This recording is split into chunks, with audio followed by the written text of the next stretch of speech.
that physical world will be built. It's called in Hebrew the foundation rock.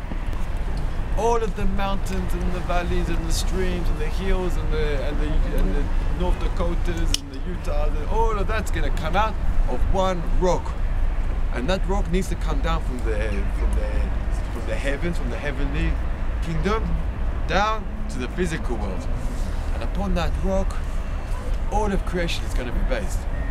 So when Abraham is sent, Lech lecha, קח את בניך, את יחידך, ולך לך אל ארץ המוריה.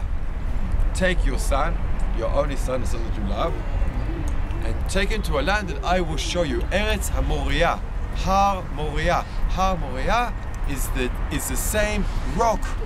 It's the same foundation stone. The binding of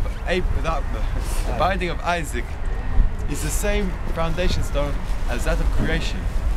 And when Adam is going to be created out of clay from the same rock, when Jacob is going to fall asleep and have his dreams, everything is taking place on the same rock. All of the creation is on the same rock. So when we come to work God, where do we do that in the physical world? God is everywhere. How do you work God if God is everywhere? We are not everywhere. We're in the part of the physical world, right? Where are we going to worship God? On the same rock. What rock is that? It's the rock that's underneath the dome of the rock. The Golden Dome, the oldest standing building in Israel, the oldest standing building in Islam, built in the year 691, so at the end of the 7th century. It's built on the site where King Solomon has built his first temple. King Solomon built his first temple. He does so on lands that King David, his father, has bought. But King David can't build the temple, right? Because King David is a warrior. King David can't build the temple. He simply buys the land, brings the tabernacle, and King Solomon is to build the first temple. The first temple is built exactly where the Golden Dome is standing right now. And we know that the first temple was built to the north of King David's city. So if you're looking for ancient Jerusalem, if you're looking for King David's Jerusalem, you have to go south of the Temple Mount. You have to go south of Mount Moriah. You have to go south of where the Golden Dome is standing right now. But it's funny, because if you go south of the Temple Mount, you get to a tree. When in a minute you're going to stand up and you'll see that just below it is outside the old city walls. So in fact, to find ancient Jerusalem, to find 3,000-year-old Jerusalem, the Jebusite city that King David is going to send his troops, Yoav, to go and to capture the Jebusite city, the same city that only the deaf and the blind are going to be put on guard, because there's no way you're going to infiltrate this guarded, walled city, Canaanite city. That city, ancient Jerusalem, is actually outside of the walls that you can see that go around the old city. In other words, the old city is just old. In Israel, we have many versions of old. We have old, Turkish, the walls are Turkish. We have old. We have old. We have and then when you fall off the bottom, you get to ancient. Okay? So we're going to conquer the old city of Jerusalem over the next coming days. The old city of Jerusalem is 1 kilometer squared. It's tiny. Has a population of about 30,000 people, split into 4 quarters. Okay, obviously 4 quarters.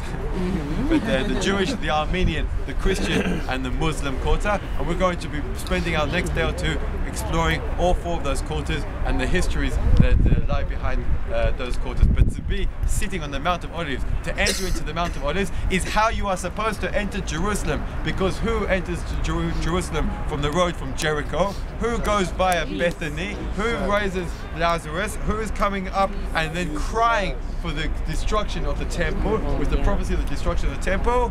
Jesus. And if you're in Jerusalem and you're finding Jesus, if you're finding the footsteps of Jesus in Jerusalem, then lo and behold, just behind those footsteps, just underneath those footsteps, you will find the footsteps of who? David. Jesus is not the first to have cried on the Mount of Olives.